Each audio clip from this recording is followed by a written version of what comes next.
يا جماعة مش هينفع اللي بيحصل ده، مش هينفع بجد، مش هينفع. ازاي احنا نعيد على الاخوة المسلمين بعيد احنا مش مؤمنين بيه؟ انا بتكلم المسيحيين طبعا.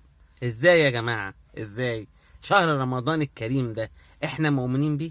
طب ليه بقى احنا نعيد عليهم؟ ليه ده احنا شوية شوية وهنصوم معاهم يا جماعة، بجد مش هينفع. لا، والزينة كمان، الزينة والفوانيس ده قدام الكنايس يا عم، ده الكنيسة هي اللي مزينة. ده فاضل ان الكنيسة تعمل موائد رحمن تحت، فيه ايه؟ مش كده يا جماعة؟ نحبهم ما قلناش اي حاجة، لكن نعيد عليهم بعيد احنا مش مؤمنين بيه، فده اللي ما ينفعش ابدا. لا نصحى بقى، نصحى. مش هينفع نجامل الناس دي بالطريقة دي كده يا جماعة، مش هينفع. حرام ان احنا نعيد عليهم بشهر احنا مش مؤمنين بيه، احنا مش مؤمنين بيه اصلا، يبقى نعيد عليهم ليه؟ كل سنة وانتم طيبين.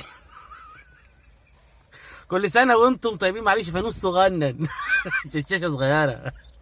كل سنة وانتم طيبين، وربنا يجعل ايامكم كلها اعياد، ربنا يجعل ايامكم كلها رمضان. خطفتك انا، اتخطفت يا ابني. انت مش بتتابع ممثل؟ لازم تقتنع بيا كممثل. المشهد اللي فات ده من اخراجي ومن تأليفي، قلت اخطفك كده. لو انت صدقت يبقى المنتجين ظالميني، ومش مستغلين الموهبة دي. والله عشان كده انا مش موجود معاك في مسلسلات رمضان. ان شاء الله السنه الجايه ان شاء الله بعد الفيديو ده، ان شاء الله تشوفني في رمضان ان شاء الله. كل سنه وانت طيب، وبعود الايام، وخف بقى على البرامج التيك توك كده، وخف على المسلسلات، وصلي وصوم وتعبد كده عشان ربنا يتقبل. بلاش تتفرج علينا كتير، بلاش. اديني بقول لك اهو.